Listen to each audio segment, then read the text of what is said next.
All right, so you want to know how to survive a tornado. We're talking like real deal walk out of an action movie stuff. Yeah. We are diving deep into WikiHow's 3 ways to survive a tornado, a National Geographic piece on staying safe from tornado. Okay. And a Wikipedia article all about storm cellars. We're going to break it all down. All right. So let's kick things off. What makes a tornado tick? Oh, man. I mean, you got these incredible descriptions in our sources. Green sky, hail the size of baseballs, Yeah.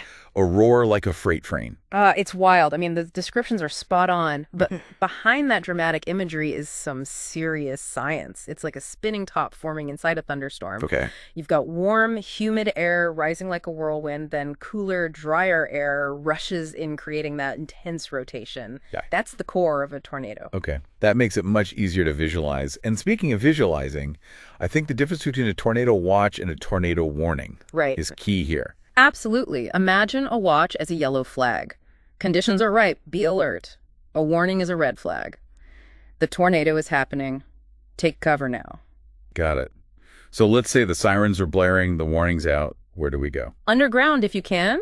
A storm shelter or a basement. Those are your gold standards for protection. That separation from the surface is key. Okay, makes sense. Put as much earth between you and that storm as possible. Huh.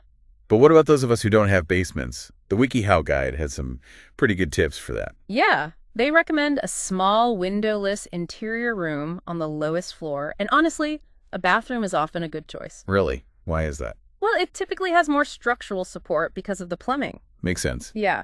And I've always heard you should open windows to equalize pressure. Is there any truth to that? No, that's a myth. Oh? You got to focus on getting to safety, not fiddling with windows. Okay. So we're safe inside. I mean, there's definitely something about being underground that feels secure. Yeah. It taps into our primal instinct, that sense of enclosure, of being shielded from the chaos. Right. But what if you're caught outside with a tornado bearing down on you? Oh, man. That's a scary thought. Yeah. That's a tough situation. And honestly, there's no perfect solution. Your best bet, if you can, is driving to a shelter. But if that's not possible. Okay, so WikiHow recommends lying face down in a ditch and covering your head. Exactly. Minimize your exposure, protect yourself from flying debris, and find the lowest point possible. And shield your head. That's your best chance. And another myth busted by WikiHow, overpasses are not safe. Nope. They can actually create wind tunnels and increase the danger. You want to avoid those at all costs during a tornado. Okay, so getting to a shelter is the priority. But being prepared beforehand seems just as important. What can we do before those sirens even start? Practicing tornado drills with your family is a really good start.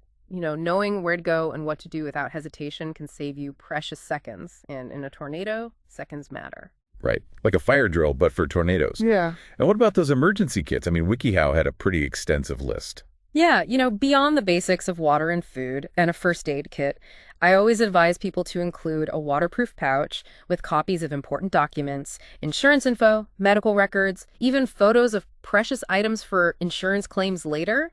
It's something most people overlook. That's a great tip. I'm definitely adding that to my list. Definitely. Now, speaking of prepping, what about things outside the house? Cleaning up your yard is crucial. Really? Something as simple as a dead branch can become a dangerous projectile in those high winds. Wow, I never really thought about that. So, clean yards, folks. It's a matter of safety, not just curb appeal. Yeah, absolutely. Now, let's talk about a more permanent solution for those in tornado-prone areas. Storm cellars. Yeah, the Wikipedia article on storm cellars was a gold mine of information. Underground, above ground, Yep. even in garage options. There's quite a range to choose from. Underground cellars offer classic protection, but, you know, above-ground options can be more accessible for those with mobility concerns. Makes sense. It's about finding what fits your needs and resources. Location, cost, accessibility, those are all factors. Right. And there's also this cool tech angle mentioned in the Wikipedia article, geolocation services. Wow. Rescuers can pinpoint your storm cellar's location using GPS after a storm. Oh, that adds a whole other level of security. It does. Those storm cellars, like the ultimate tornado insurance policy. For sure. Certainly a worthwhile investment in areas where tornadoes are a regular threat. And speaking of preparedness, WikiHow also highlights the importance of knowing how to shut off your home's gas supply. Oh yeah, that's crucial in case of a gas leak after a tornado. They can prevent fires and explosions. Exactly. Prevention is key. We've been talking a lot about the physical aspects of surviving a tornado, but there's another layer to this that we need to address, the psychological impact. That's a great point, and one that I think is often overlooked. You mentioned the psychological comfort of being underground. I mean, is there an evolutionary reason why we feel more secure down there? That's fascinating, isn't it? We're hardwired to seek shelter. Those feelings of safety and security we get in enclosed spaces, especially underground, likely stem from our ancestors seeking refuge in caves and burrows. Okay, that makes sense. And on that note, I think it's important to acknowledge that tornadoes are traumatic events. They absolutely are. They can trigger fear, anxiety, and even post-traumatic stress disorder in some cases. And it's not just the immediate aftermath. The fear can linger, especially during storm season. Just the sound of sirens or the sight of dark clouds can bring those feelings rushing back. You're absolutely right. So how do we cope with these anxieties? Well, first and foremost, don't minimize or dismiss your feelings. Okay. Acknowledge the impact the event has had on you and allow yourself to grieve any losses you may have experienced. It's about being kind to yourself, recognizing that healing takes time. And I bet having a support system is crucial. Absolutely. Talking to loved ones, friends, or a therapist can be immensely helpful. Sharing those experiences and emotions can help process the trauma. Finding that safe space, that emotional shelter, so to speak, can make a world of difference. And what about those who feel a sense of vulnerability, even if they weren't directly impacted by a previous tornado? Yeah, that's a common reaction. It's that heightened awareness of nature's power and the fragility of life. Some people become hypervigilant about weather forecasts, while others might avoid certain places or activities that trigger memories. Yeah, it's almost like a form of post-traumatic stress, even if it doesn't meet the clinical definition. That's a valid comparison. The key is recognizing these reactions as normal responses to an abnormal event. It's okay to feel anxious or fearful, and it's crucial to seek support if those feelings become overwhelming. So besides talking about it, what are some healthy ways to cope with those lingering anxieties? What can people do to regain a sense of control? Well, maintaining a well-stocked emergency kit, staying informed about weather patterns, and having a solid family emergency plan in place. These actions can create a sense of preparedness and reduce anxiety. It's about empowering yourself. Yeah. Not letting the fear dictate your life. Yeah. And that reminds me, the NOAA blog emphasized having multiple ways to receive tornado warnings. Redundancy is key. Don't rely on just one source. Whether radio, smartphone apps, local news, the more channels you have, the better. Right. So we've covered the science, the immediate survival strategies, the long-term psychological impact, and the importance of preparedness. But before we wrap up this whirlwind of a deep dive, I want to circle back to storm cellars.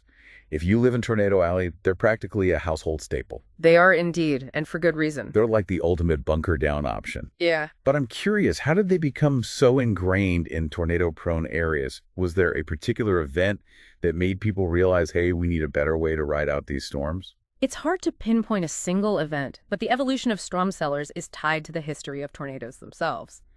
Before radar systems and widespread communication, people relied on visual cues and word of mouth to warn of approaching storms. So it was all about seeing those ominous clouds gathering on the horizon. Exactly. And as settlements expanded westward across the Great Plains, people quickly realized the destructive power of tornadoes. They needed a way to protect themselves from these unpredictable and often deadly storms. And a basement wasn't always an option, especially in the early days. Right.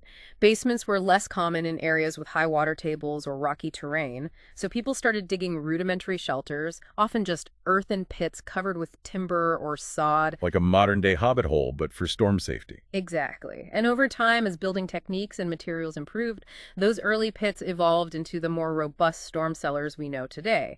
Brick, concrete, reinforced steel, these advancements made shelters sturdier and more resistant to those powerful winds and flying debris. And the design has become quite sophisticated, hasn't it? We've got underground cellars, above-ground safe rooms, even in-garage options these days. It's all about finding the best solution for individual needs and circumstances. And I have to say, there's something almost primal about a storm cellar.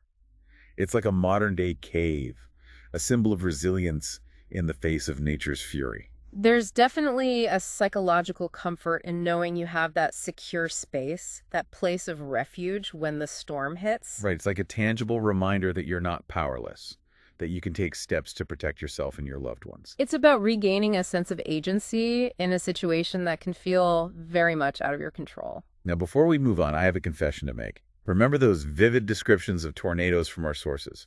The green sky, the freight train roar, the hail the size of baseballs. Yes, quite evocative imagery. Well, they sparked a bit of a fascination in me. Maybe it's the adrenaline junkie in me, but I'm now weirdly intrigued by storm chasing. Oh, you're considering adding that to your list of hobbies? Maybe, but don't worry, I'll be doing it safely and responsibly with experienced guides. But I'm curious from your perspective, what's the allure of storm chasing? What draws people to these awe-inspiring yet dangerous events? That's an interesting question. I think for some, it's the thrill of witnessing nature's raw power firsthand. Right, like standing on the edge of a volcano or gazing up at a towering waterfall. It's humbling and exhilarating all at once. Exactly.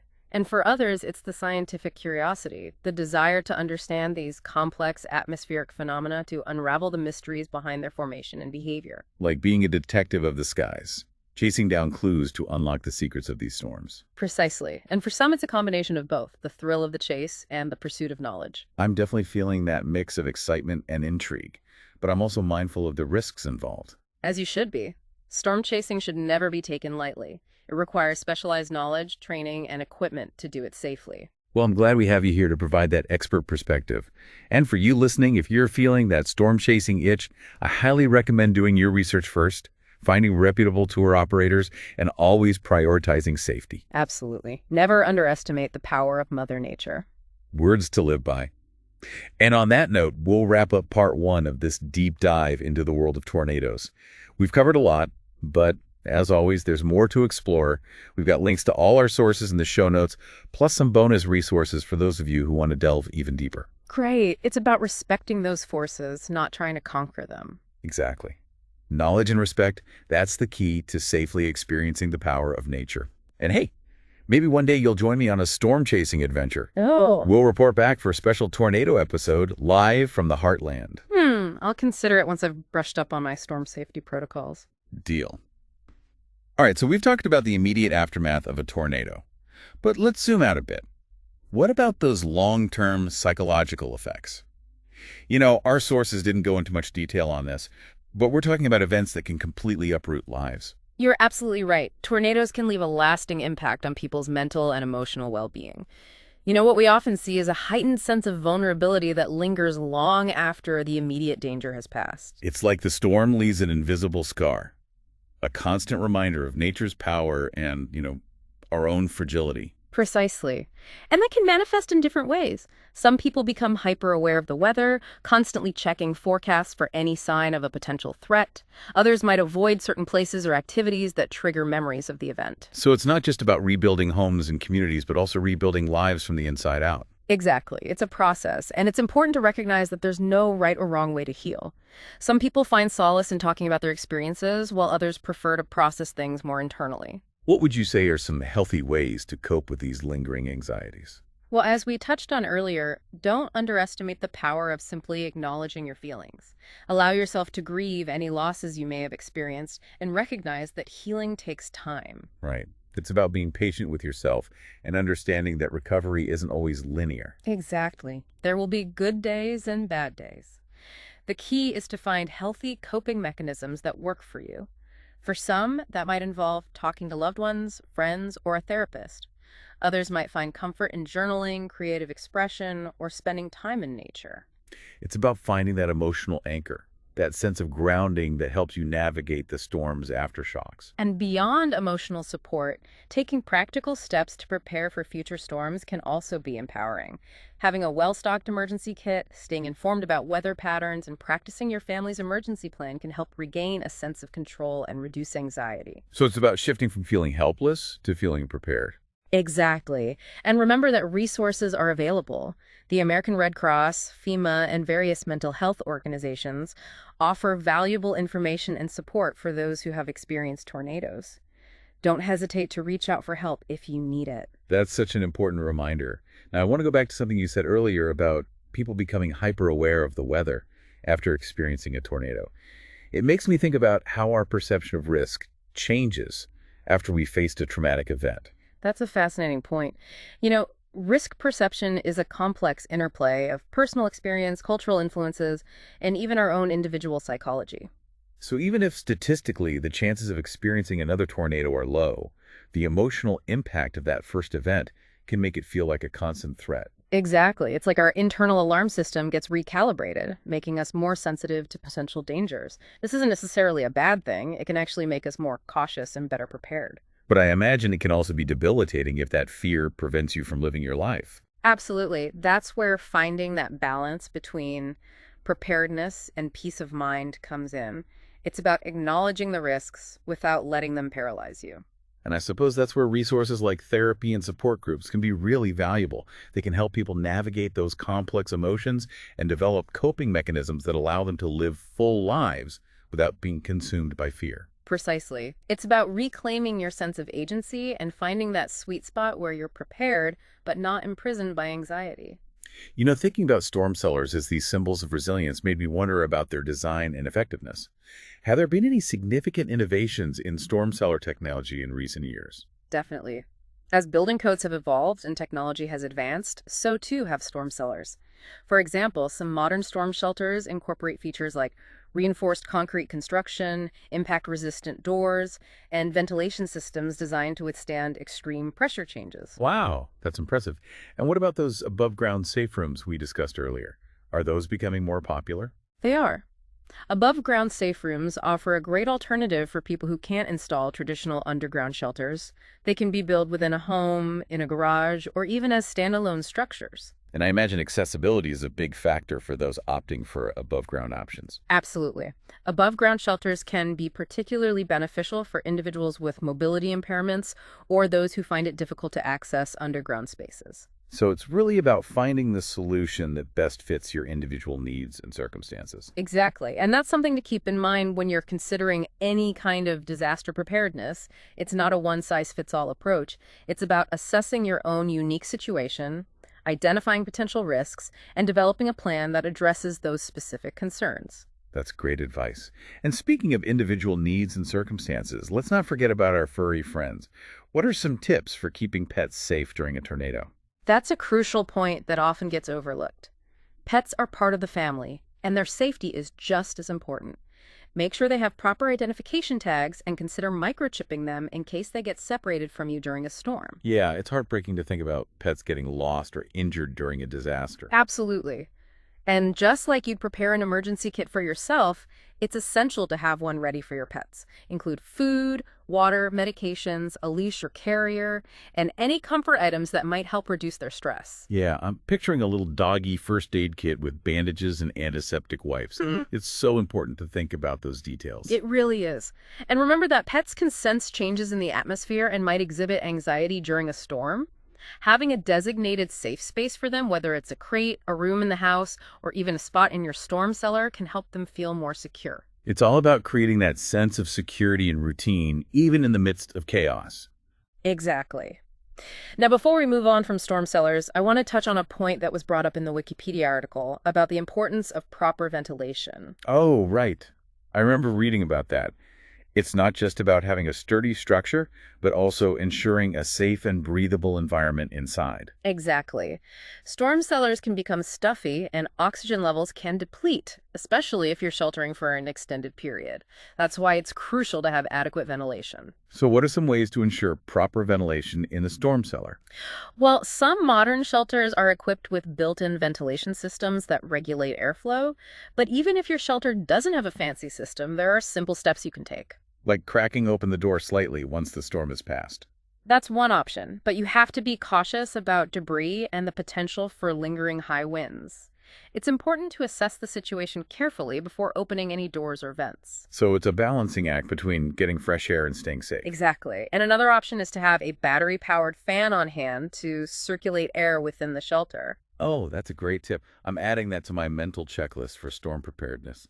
It's the little details that can make a big difference. You know, speaking of details, our sources mentioned something about anchoring furniture and appliances to prevent them from becoming projectiles during a tornado. That's an excellent point. Heavy objects like bookshelves, refrigerators, and even water heaters can become deadly weapons in those high winds. I never really considered that. It makes sense, though. Those things get tossed around like toys in a tornado. Exactly. And securing them can significantly reduce the risk of injury and property damage. So how do you go about anchoring furniture and appliances? There are various methods depending on the object and the structure of your home. You can use heavy-duty straps, brackets, or even special anchoring hardware designed for earthquake-prone areas. Oh, that's a great point. Using earthquake-proofing techniques for tornado preparedness. Yeah, It's all about adapting those principles to different types of disasters. exactly. It's about understanding the forces at play and taking steps to mitigate the risks. Well, I'm definitely feeling more informed and empowered after this conversation. But before we wrap up part 2, I have one more question that's been swirling in my mind. I'm all ears. Okay, so we've covered a lot about how to survive a tornado. But what about the aftermath? What are the first things you should do after the storm has passed? That's a crucial question, and it's something everyone should be prepared for. Once you've determined it's safe to emerge from your shelter, the first priority is checking on yourself and your loved ones.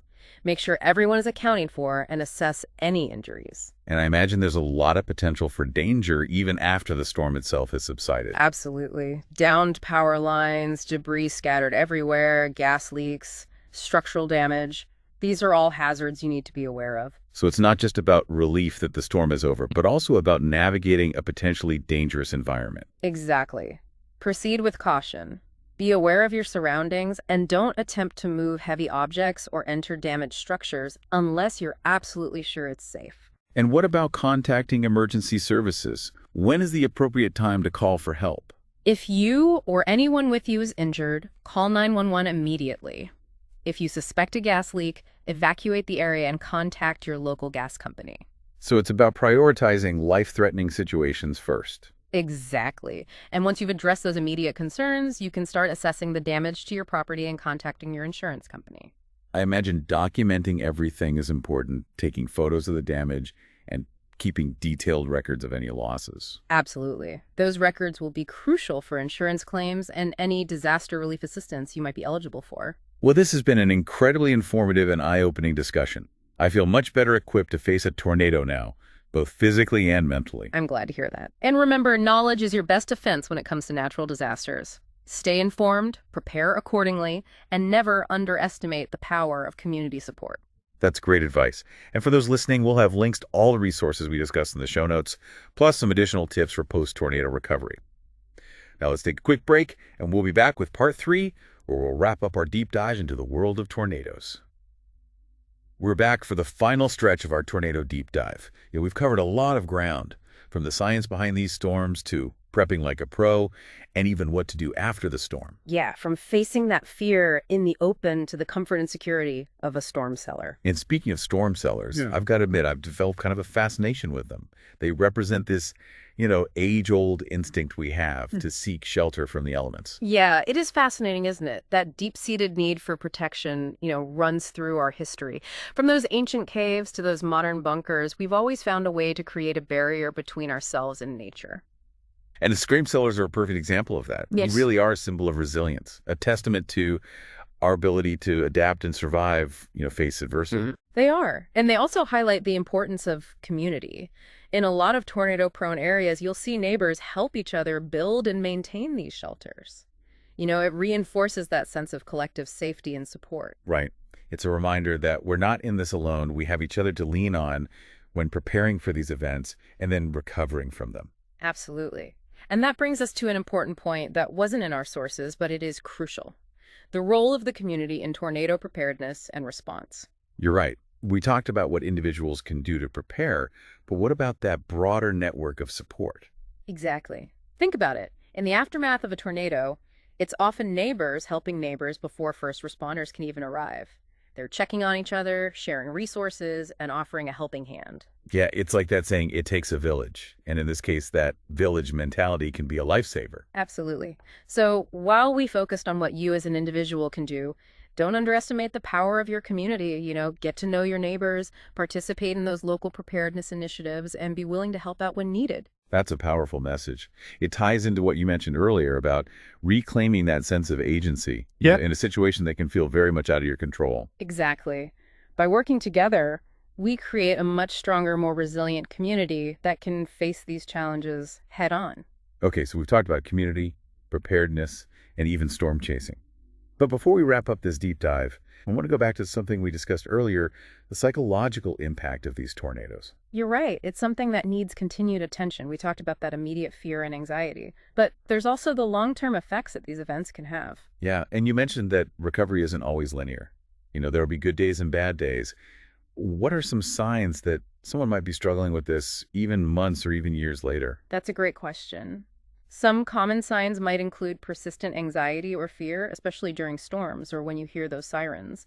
You might also see changes in sleep patterns, difficulty concentrating, or, even increased irritability. It's like those invisible scars we talked about, resurfacing in these unexpected ways. Exactly. And it's important to remember that there's no shame in seeking help. Talking to a therapist or joining a support group can provide a safe space to work through these emotions and develop those healthy coping mechanisms. And for those listening who might be concerned about a loved one struggling with this, what advice would you give?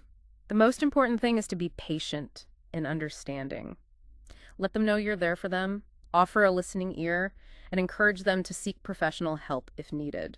Sometimes just knowing they're not alone makes all the difference. That's great advice. It underscores the importance of empathy and compassion in the wake of these events.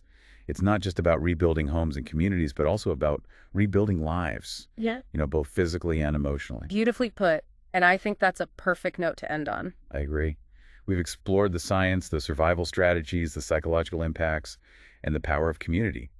But what really sticks with me is the resilience of the human spirit, our ability to adapt, to overcome and rebuild, even in the face of nature's most formidable force. Yeah, to our listeners, remember that knowledge is power.